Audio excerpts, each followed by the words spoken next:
चलिए स्टार्ट करते हैं। ठीक है, हम सबसे पहले आज कौन सा चैप्टर स्टार्ट करने वाले हैं? हाँ, दैट इज पॉलिनोमियल। मार्कर हो गया हमारा डेट। ठीक है, हमारा अगला चैप्टर है polynomial.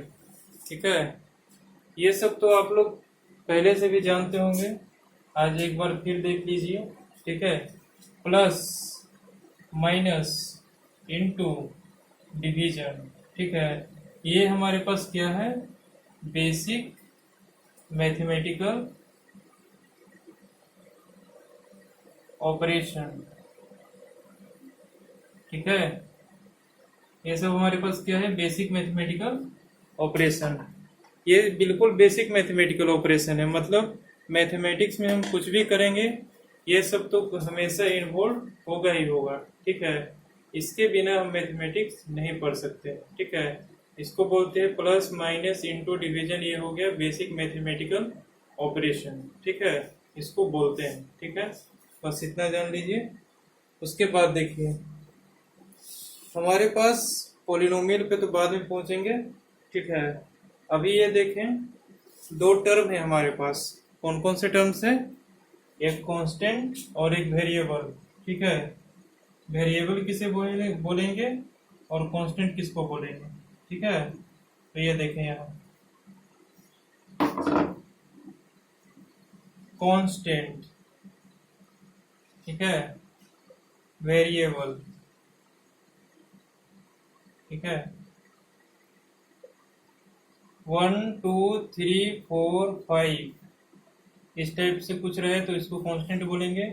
X Y Z A B C इस टाइप की कोई रहे तो उसको वेरिएबल बोलेंगे। ठीक है, लेकिन इतना से काम नहीं चलेगा। ठीक है, इसमें और कुछ बताना पड़ेगा। क्या?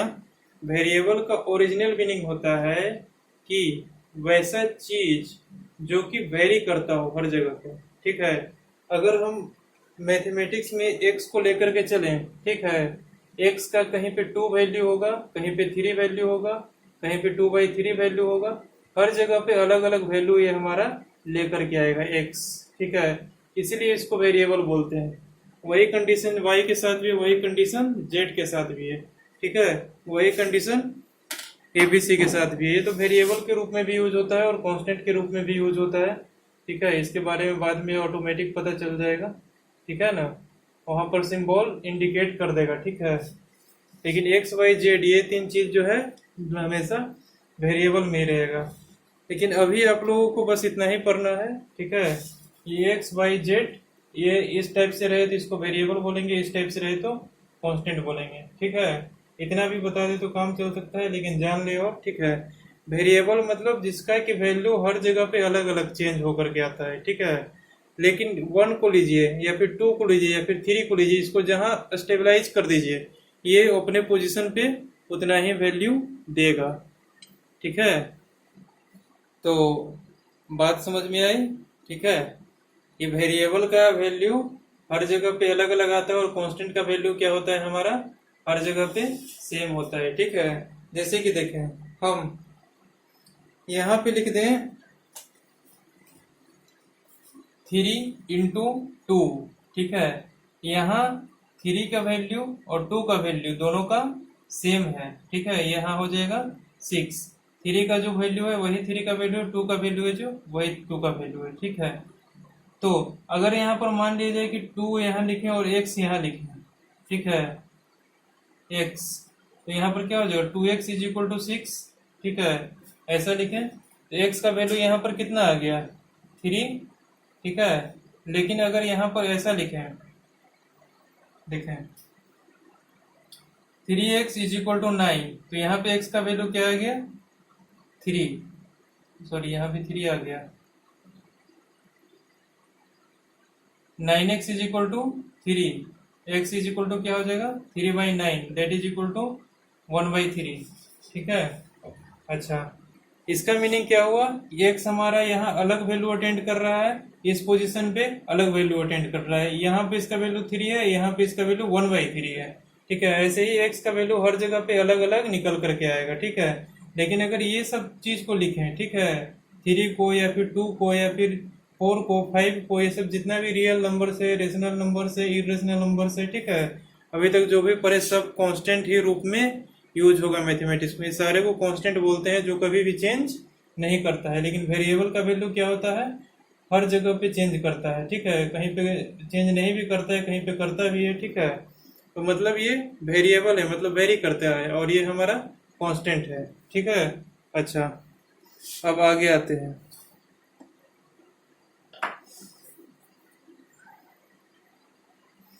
ठीक है, तो यहाँ तक आपने कांस्टेंट और वेरिएबल्स के बारे में समझ लिया होगा कि क्या होता है। इसकी डिफिनेशन लिखवाने की जरूरत नहीं है, ये अपने से खुद से भी लिख सकते हो, खुद से भी समझ सकते हो, या फिर लिखना है तो लिख लो। The quantity which does not change in any position या फिर any circumstances is called constant and the variable is the value of which it changes according to situation या फिर according to condition is called variable। ठीक है, इस type से लिखना चाहो तो लिख सकते हो। ठीक है, मेनली है कि डेफिनेशन नहीं समझ में आना चाहिए कि क्या चीज़ है। ठीक है, उसके बाद आगे क्वेश्चंस करें। ठीक है। अच्छा, अब आते हैं हम अलजेब्रिक एक्सप्रेशन किसको कहते हैं। ठीक है,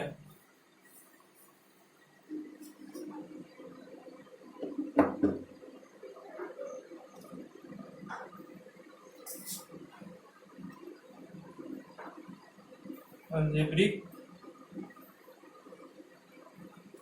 एक्सप्रेशन।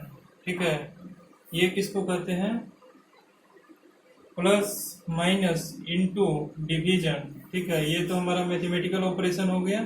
ठीक है, कांस्टेंट और वेरिएबल्स। ठीक है, कांस्टेंट और वेरिएबल का कॉम्बिनेशन से, ठीक है, combination of constants and variables.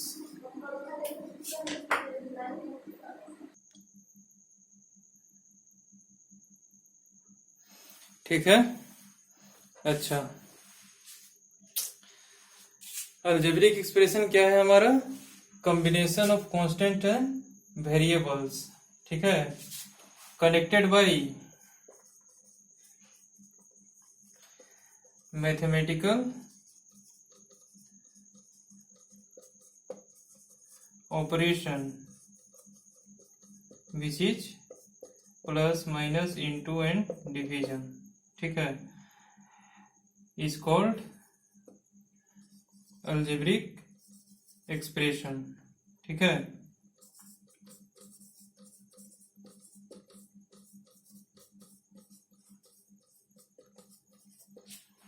ठीक है।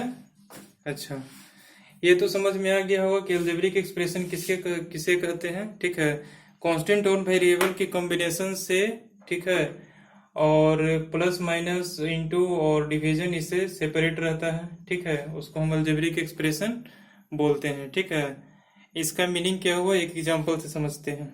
ठीक है, ये सब बातें को पूरी अच्छे तरीके से ध्यान में रखें, नहीं रखेंगे तो आगे क्वेश्चन करने में आंसर गलत निकल के आ सकता है। ठीक है, मेनली कुछ लोग इस पे कंसंट्रेट नहीं करते हैं, इसके डेफिनेशंस पे। ठीक है, लेकिन कंसंट्रेट करना जरूरी है। ठीक है, देखें यहाँ,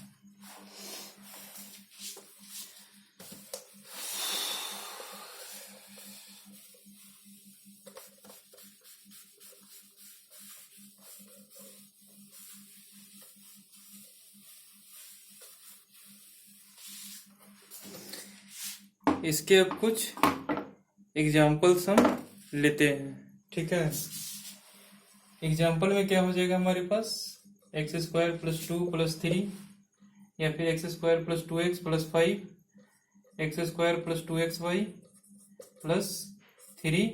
ठीक है, इस टाइप के जो हमारे पास एक्सप्रेशन होंगे उसको अलजेब्रिक एक्सप्रेशन बोलेंगे। ठीक है, ये हमारा क्या है, कांस्टेंट और वेरिएबल के कॉम्बिनेशन से बना है। जैसे देखिए ये हमारे पास कांस्टेंट है, ये भी कांस्टेंट है, ये हमारे पास वेरिएबल है। ठीक है, ये हमारे पास क्या है, कांस्टेंट है, ये हमारे पास क्या है, वेरिएबल है, ये हमारे पास क्या है, मैथमेटिकल ऑपरेशन प्लस। ठीक है, मतलब ये कि प्लस माइनस मैथमेटिकल ऑपरेशन से सेपरेशन के बीच में, मतलब इस टाइप से फॉर्म किया जाता है अलजेब्रिक एक्सप्रेशन। मीनिंग ये कि combination of constant and variables को प्लस माइनस से सेपरेट किया हुआ कहीं पर दिखे उसको अलजेब्रिक एक्सप्रेशन बोलेंगे। ये तो डेफिनेशन हो गया। ठीक है, अब देखिए आपको मेनली कुछ करना नहीं है। ठीक है, इस फॉर्मेट को पहचानना है। ठीक है, इस फॉर्मेट को पहचानना है, मतलब क्या करना है कि x square plus 2xy plus 3 इस टाइप के फॉर्मेट में जो कुछ भी दिया रहे वो हमारे पास अलजेब्रिक एक्सप्रेशन हो जाता है। ठीक है, और उसी टाइप से अगर यहाँ पे एक इज इक्वल टू 0 दे दे, ठीक है, या फिर इज इक्वल टू समथिंग दे दे, ठीक है, 3 4 5 कुछ भी दे दे, ठीक है, तो ये हमारा क्या हो जाता है, इक्वेशन हो जाता है। ठीक है, अच्छा अब पॉलिनोमियल किसको बोलते हैं? ठीक है,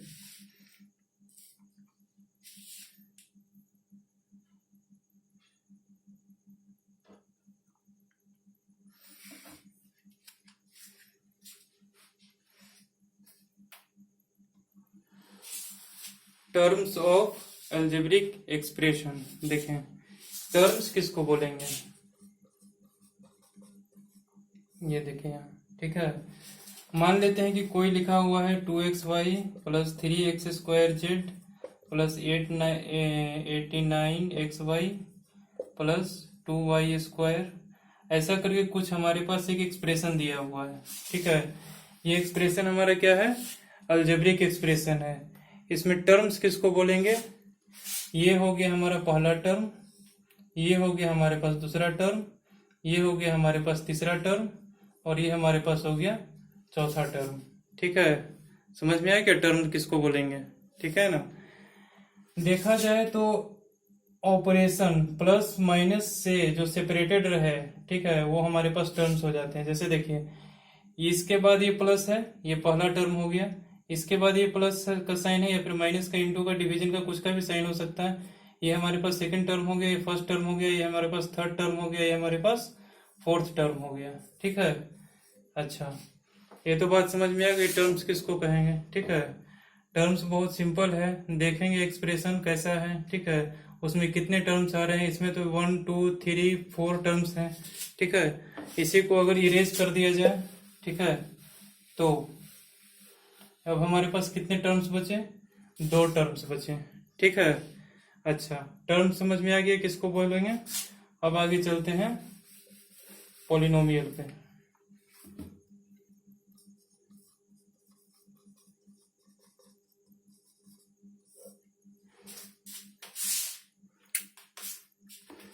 गर्मी इतना लग रहा है।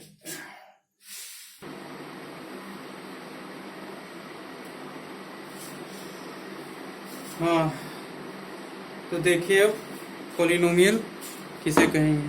ठीक है,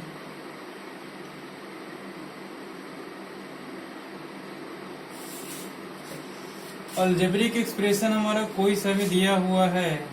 ठीक है, जैसे कहने का मतलब x² plus 2xy plus 3yz plus nmx, कुछ भी दिया रहे इस टाइप का। ठीक है, उस पे नॉन निगेटिव इंटीग्रल पावर होना चाहिए। ठीक है, इंटीजर हमने बताया था कि किसको किसको इंटीजर बोलते हैं। ठीक है, नंबर 9 पे 0 यहाँ बीच में होता है, 1 2 3 ये चलता जाएगा, -1 -2 -3 ये इधर चलता जाएगा।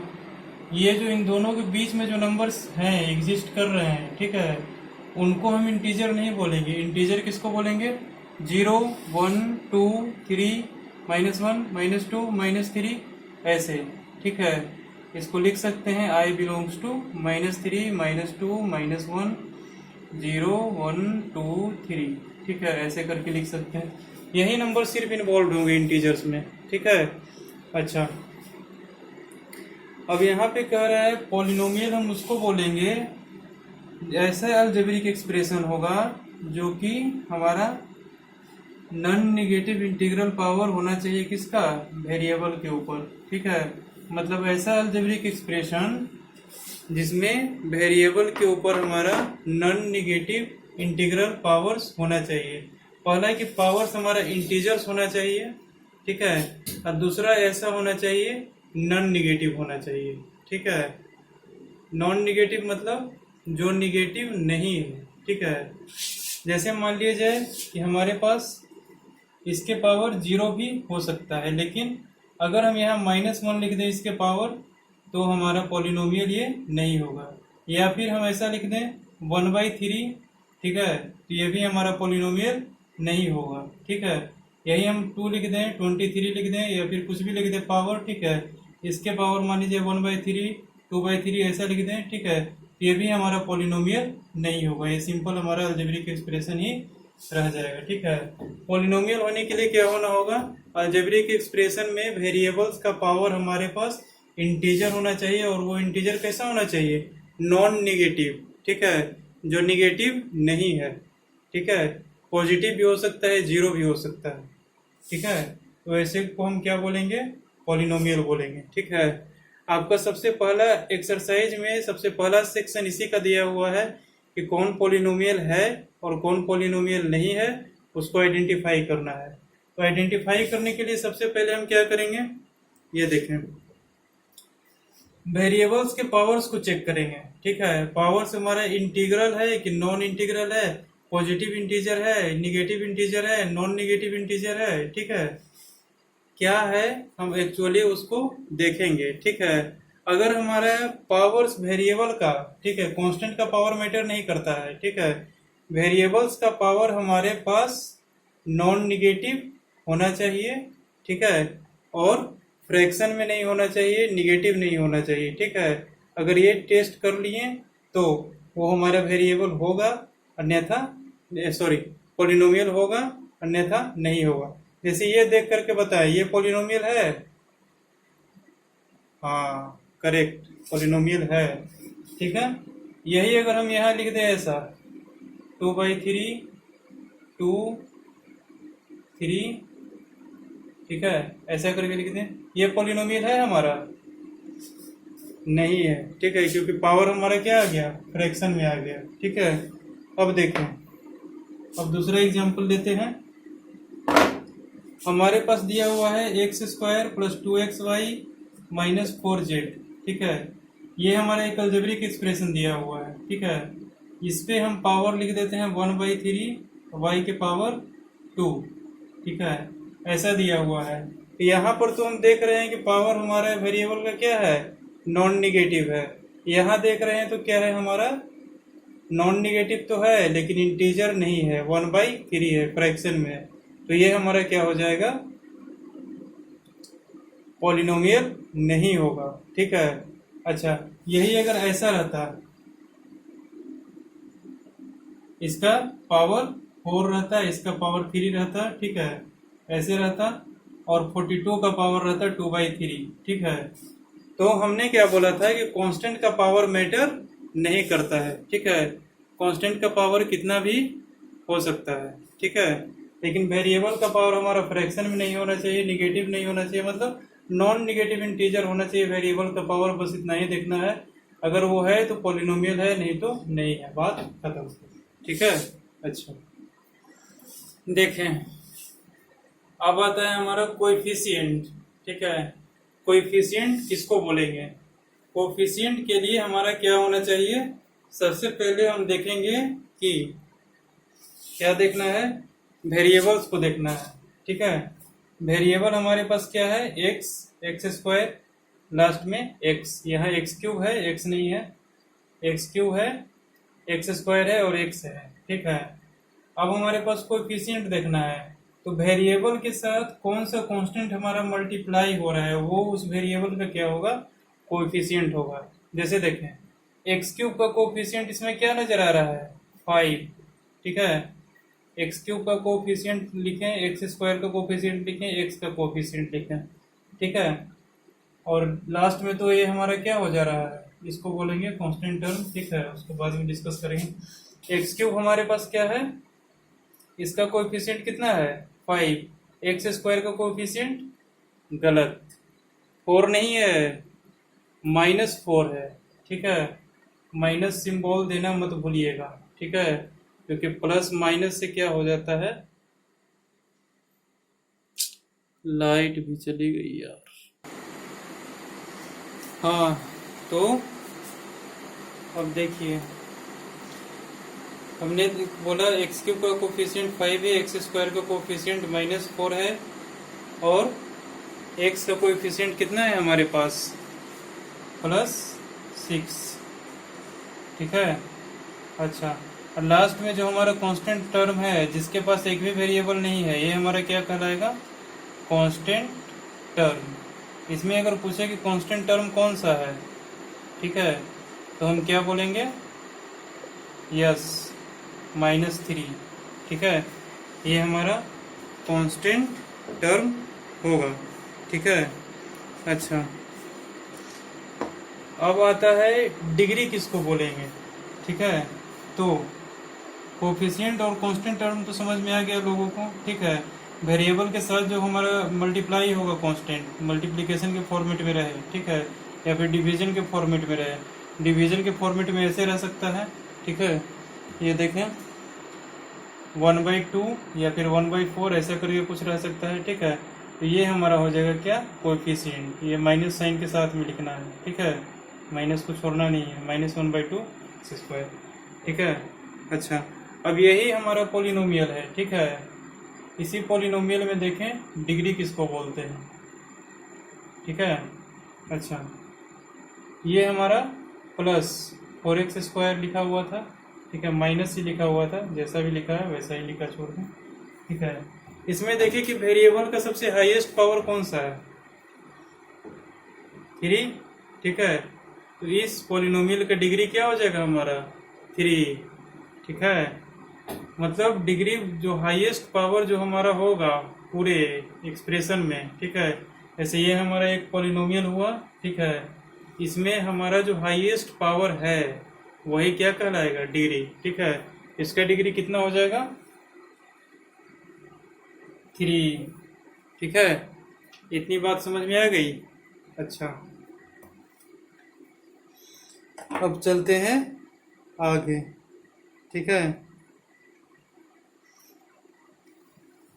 अगर हमारा इस फॉर्मेट में दे दे और पूछे कि डिग्री क्या होगा इसका, तो क्या बताइएगा, लिख रहे हैं कौन सा फॉर्मेट, पर बनाने की जरूरत नहीं है, ठीक है।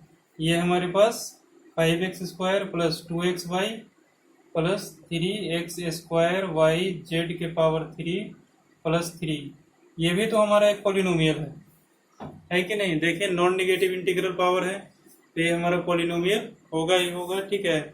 इसमें हमारा डिग्री कितना होगा ये कैसे फाइंड करेंगे, ठीक है। तो यहाँ तो हमें नजर आ रहा है कि x का हाईएस्ट पावर कौन सा है हमारा 2, ठीक है। तो ये हमारा 2 डिग्री नहीं होगा, यहाँ देख ले यहाँ, ठीक है, क्योंकि हमने ये नहीं बोला है कि x के ही पावर देखना है, जितने वेरिएबल्स है उन सब का पावर देखना है, ठीक है। तो डिग्री फाइंड करने के लिए क्या करेंगे, इसको x और y दोनों है, इसका पावर 1 है, इसका पावर 1 है, इसका पावर 2 है, इसका z का पावर क्या है हमारा 3 है, y का पावर 1 है, ठीक है। तो इस टर्म में देखें तो हाईएस्ट इस टर्म का पावर कितना है हमारे पास, इस टर्म में वेरिएबल का पावर 2 है, इस टर्म में वेरिएबल का पावर कितना है 1 + 1 2 है, इसका इस टर्म में वेरिएबल का पावर कितना है 2 + 1 + 3 कितना हो जाएगा 6, और इस टर्म में वेरिएबल का पावर क्या है हमारा 0 है, ठीक है। इस टर्म, ये तो कांस्टेंट टर्म है, इसमें वेरिएबल है ही नहीं, ठीक है। अच्छा, तो हमारा देखें इसमें, ठीक है, तो हाईएस्ट पावर हमारा कौन से टर्म में आ रहा है, ये वाला टर्म में आ रहा है, कितना आ रहा है 6, तो इसका हाईएस्ट पावर हमारा 6 है, तो इसका डिग्री भी क्या हो जाएगा हमारे पास 6। मतलब एक से ज्यादा वेरिएबल रहे उसका पावर देखना है तो सारे वेरिएबल के पावर को ऐड करके देखेंगे। सारे वेरिएबल का पावर नहीं ऐड करेंगे, एक डेफिनिट टर्म लेंगे, ठीक है, उस टर्म में पावर का वेरिएबल के पावर को ऐड करेंगे। जैसे देखिए एक्स वाई हमारा यहाँ भी था यहाँ भी था, तो यहाँ वाले को यहाँ नहीं जोड़े, यहाँ वाला जो एक्स वाई है इस टर्म में उसको इसी टर्म तक छोड़ेंगे, इस टर्म वाले को इसी टर्म तक छोड़ेंगे, ठीक है। एक सिंगल टर्म में देखेंगे कि हमारा डिग्री क्या आ रहा है, हाईएस्ट पावर क्या आ रहा है, उसको क्या बोलेंगे हम, डिग्री, ठीक है। समझ में आ गया इतना तक, यहाँ तक। आगे चलते हैं।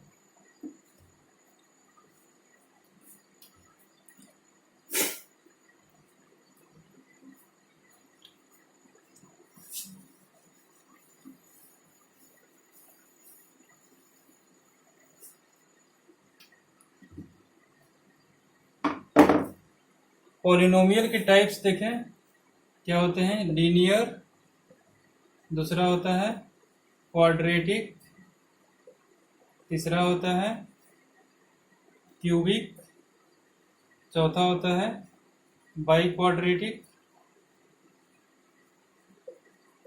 लीनियर पॉलिनोमियल, ठीक है, by quadratic, quadratic, cubic, by quadratic, ठीक है। पॉलिनोमियल नहीं भी लिखे तो बात बनती है, क्योंकि इतना से पता चल रहा होगा किस चीज के बारे में बात की जा रही है, ठीक है। तो पहला है लीनियर पॉलिनोमियल। लीनियर पॉलिनोमियल किसको बोलेंगे, तो लीनियर क्वाड्रेटिक, क्यूबिक और बाई क्वाड्रेटिक कैसे क्लासिफाई होता है, on the basis of degree, ठीक है। डिग्री के आधार पे इसको हम क्लासिफाई करते हैं। जैसे देखें, लीनियर पॉलिनोमियल उसे बोलते हैं जिसका डिग्री क्या होना चाहिए, 1, ठीक है। लीनियर में हमारा क्या हो जाएगा, डिग्री 1, क्वाड्रेटिक में डिग्री क्या हो जाएगा हमारा 2, ठीक है। क्यूबिक में डिग्री हमारा क्या हो जाएगा 3, बाई क्वाड्रेटिक में डिग्री क्या हो जाएगा हमारा 4, ठीक है। ऐसे ही चलते जाएगा, ठीक है। बाई क्वाड्रेटिक के बाद भी और कुछ होता है जिसका डिग्री 5 हो जाएगा, ठीक है। मतलब डिग्री के बेस पे हम देख सकते हैं कि वो लीनियर है कि क्वाड्रेटिक है, क्यूबिक है कि बाई क्वाड्रेटिक है, ठीक है। हमारे सिलेबस में यहाँ तक आएगा, ठीक है। ज्यादा से ज्यादा यहाँ तक आ सकता है, उससे ज्यादा नहीं आएगा, ठीक है। अभी मतलब 10th क्लास तक, उसके बाद तो आ सकता है 11th क्लास में, ठीक है। उसको हम बाद में देखेंगे कैसे, वहाँ पे पहुँचेंगे तो देखेंगे कैसे सॉल्व करते हैं, ठीक है। अच्छा, ये तो हो गया हमारा यहाँ तक कंप्लीट, ठीक है। अब देखें एग्जाम्पल्स भी, एग्जाम्पल तो खुद से भी ले सकते हो, ठीक है। एग्जाम्पल्स देखें यहाँ, x square plus 5x plus 6, ठीक है। यहाँ पर ऐसे कर देते हैं, ठीक है। ये हमारा क्या हो जाएगा, लीनियर पॉलिनोमियल, ठीक है। X square minus 5x plus 6, ये हो जाएगा हमारा quadratic. X cube plus 5x square plus 2x plus 3, ये हमारा क्या हो जाएगा क्यूबिक। क्वाड्रेटिक 4x स्क्वायर, या फिर ऐसा लिख देते हैं x के पावर 4 प्लस x के पावर 3 प्लस x के पावर 2 प्लस x प्लस 1, ठीक है। ये सब पॉलिनोमियल हमारा हो गया। ये इसको बोलेंगे लीनियर, इसमें डिग्री 1 है, इसमें डिग्री 2 है, इसमें डिग्री 3, इसमें डिग्री 4 है, ठीक है। ऐसे चलता जाएगा, ठीक है ना। बात समझ में आ गई। लीनियर के एग्जांपल में देखिए 5x प्लस 6, क्वाड्रेटिक के एग्जांपल में देखिए x square minus 5x plus 6, cubic के एग्जांपल में देखिए x cube plus 5x square plus 2x plus 3, और बाई क्वाड्रेटिक के एग्जांपल में देखिए एक्स के पावर 4 प्लस 6 के cube plus x square plus x plus 1, ठीक है। अच्छा,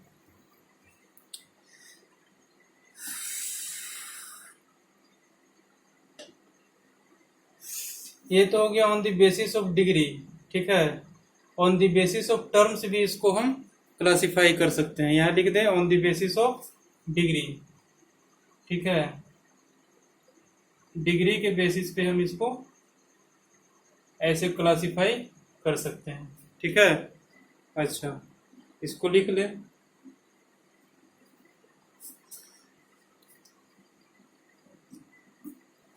ठीक है। टर्म्स के बेस पे हम इसको क्लासिफाई कर सकते हैं, मोनोमियल, बाइनोमियल, ट्राइनोमियल, चलते जाएगा आगे तक, ठीक है। लेकिन हमारे पास है टर्म्स, तो बस इसको जानना है सिर्फ, इससे कोई बेनिफिट नहीं मिलने वाला है कोई खास, ठीक है। लेकिन सिलेबस में है तो पढ़ लें, ठीक है, ऑब्जेक्टिव क्वेश्चन बनाने के काम आएगा। मोनोमियल किसको बोलते हैं? जिसके पास वन टर्म हो। बाइनोमियल किसके बोलेंगे? जिसके पास दो टर्म हो। ट्राइनोमियल किसको बोलेंगे? जिस पॉलिनोमियल के पास थ्री टर्म हो। इसका भी एग्जांपल ले लें, 5x, ये हमारा एक टर्म हो गया, एक्स स्क्वायर प्लस 5x, ये हमारा दो टर्म हो गया, x square plus 5x plus 6, ये हमारा तीन टर्म हो गया, ठीक है। तो एक टर्म वाले का एग्जाम्पल देख लिए, दो टर्म वाले का एग्जाम्पल देख लिए, अब तीन टर्म वाले का भी एग्जाम्पल देख लिए, ठीक है। अच्छा, अब हमारा आता है कांस्टेंट पॉलिनोमियल और जीरो पॉलिनोमियल, ठीक है। बेसिस ऑफ टर्म के आधार पे तो समझ गए, जिस पॉलिनोमियल के पास एक टर्म हो उसको क्या बोलेंगे? मोनोमियल। जिस पॉलिनोमियल के पास दो टर्म हो उसको बोलेंगे बाइनोमियल। जिस पॉलिनोमियल के पास तीन टर्म हो उसको बोलेंगे ट्राइनोमियल, ठीक है। ये तो बेसिस ऑफ टर्म्स हो गया, ठीक है। आगे देखिए, ठीक है। अच्छा, कांस्टेंट पॉलिनोमियल किसको बोलेंगे? ठीक है, जिसके पास हमारे पास एक ही टर्म हो, जिस पॉलिनोमियल का हमारा एक ही टर्म हो, और वो टर्म क्या होना चाहिए? कांस्टेंट होना चाहिए। ये सब हमारा क्या है? पॉलिनोमियल है, लेकिन क्या है? Constant polynomial. कैसे है देखें, इसको 3 को हम क्या लिख सकते हैं? 3 इंटू एक्स के पावर 0, ठीक है। किसी के भी पावर 0 ले लो, उसका वैल्यू क्या होता है? 1।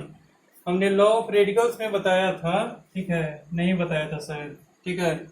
किसी का भी पावर 0 इज इक्वल टू, ये तो 8 क्लास में ही पढ़ना था, ठीक है, इसलिए मैंने छोड़ दिया। इसको ब्रैकेट में लिख ले, बहुत काम की चीज है, ठीक है। किसी का भी पावर हमारे पास 0 होगा, उसका वैल्यू क्या होता है? 1 होता है, ठीक है। तो यहाँ पे 3x के पावर 0 हम लिख सकते हैं, जिसका वैल्यू 1 होगा। 3 को 1 से मल्टीप्लाई करेंगे तो वापस 3 ही आ जाएगा। तो ये भी हमारे क्या है? पॉलिनोमियल है, ठीक है। अच्छा, तो इस टाइप के पॉलिनोमियल को हम क्या बोलेंगे?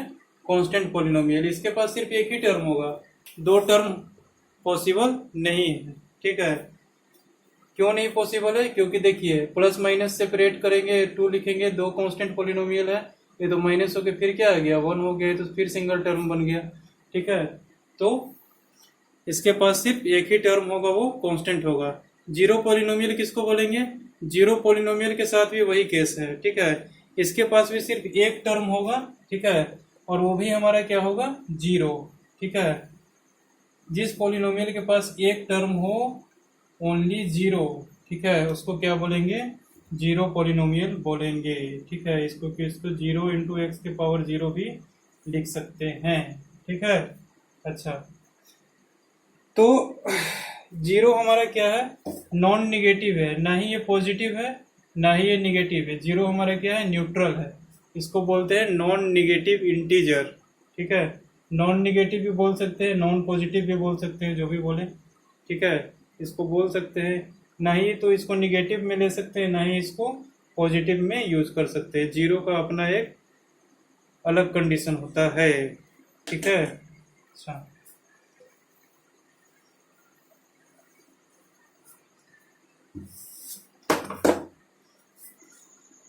अब देखें क्वेश्चंस, एक्सरसाइज 2A पॉलिनोमियल का। फर्स्ट क्वेश्चन है पॉलिनोमियल आइडेंटिफाई करने का, जो कि आप इजीली कर सकते हो।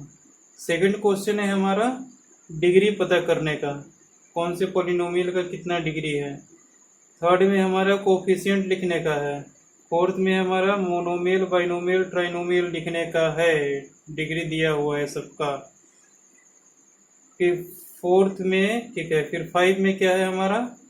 5 में दिया हुआ है कि पहचानना है कौन लीनियर है, कौन क्वाड्रेटिक है, कौन क्यूबिक है, ठीक है। इतनी सारी चीज़ें तो हमने बता दी है थ्योरी में। ये सब क्वेश्चंस हमारा सॉल्व हो जाना चाहिए। तो आप यहाँ पे कंप्लीट एक्सरसाइज 2A कर सकते हैं, देखें। यहाँ लिखें कंप्लीट एक्सरसाइज 2A। ये तो हमारा थ्योरेटिकल पार्ट हुआ। इसको 2A को कंप्लीट कर लीजिएगा तो आपको बढ़िया से आइडिया लग जाएगा कि इस चैप्टर में करना क्या है। ठीक है, मेन पॉइंट हमारा यहाँ से शुरू होता है। ठीक है, जीरो ऑफ पॉलिनोमियल बताएंगे, रिमाइंडर थ्योरम बताएंगे, फैक्टर थ्योरम बताएंगे। ठीक है, मेन प्रॉब्लम हमारा यहाँ से जनरेट होता है। आप लोग रिवीजन करके आइएगा किसका, डिवीजन का, अलजेब्रिक एक्सप्रेशन का डिवीजन के बारे में पढ़े होंगे क्लास 8 में, उसका आप लोग रिवीजन करके आइएगा। ठीक है, तो इस चैप्टर में आगे इसका इस्तेमाल होगा, डिवीजन का और फैक्टराइजेशन का। ठीक है, ये सब कर ले। ठीक है ना, उसके बाद फैक्टर्स थ्योरम पढ़ेंगे, रिमाइंडर थ्योरम पढ़ेंगे। ठीक है, उसके बाद ये चैप्टर फिनिश हो जाएगा लगभग। ठीक है, फिर फैक्टराइजेशन करना है। ठीक है, कुछ कुछ फॉर्मूले हैं। ठीक है, फॉर्मूले हैं और भी बहुत कुछ है। ठीक है, सारे चीज़ को करेंगे, फैक्टराइज करना आना चाहिए। ठीक है, इसमें तो एग्जांपल्स कुछ हम करवाएंगे। ठीक है, मेन चैप्टर हमारा यहाँ से शुरू होता है। ठीक है, इसमें भी लगभग नंबर सिस्टम में भी हमारा 10 पार्ट तक गया था, इसमें भी लगभग 10 पार्ट तक जाएगा। ठीक है, तो पेशेंस बना के रखें। ठीक है, जैसे जैसे पढ़ा रहा हूँ वैसे वैसे कंप्लीट करते जाएं, आपके लिए बेनिफिशियल होगा। नहीं तो छोड़ दीजिएगा तो आपका वीक पड़ जाएगा सारा चीज। ठीक है, ओके बाय। अब मिलते हैं नेक्स्ट क्लास में। नेक्स्ट क्लास में हम पढ़ेंगे जीरोज ऑफ पॉलिनोमियल। ठीक है।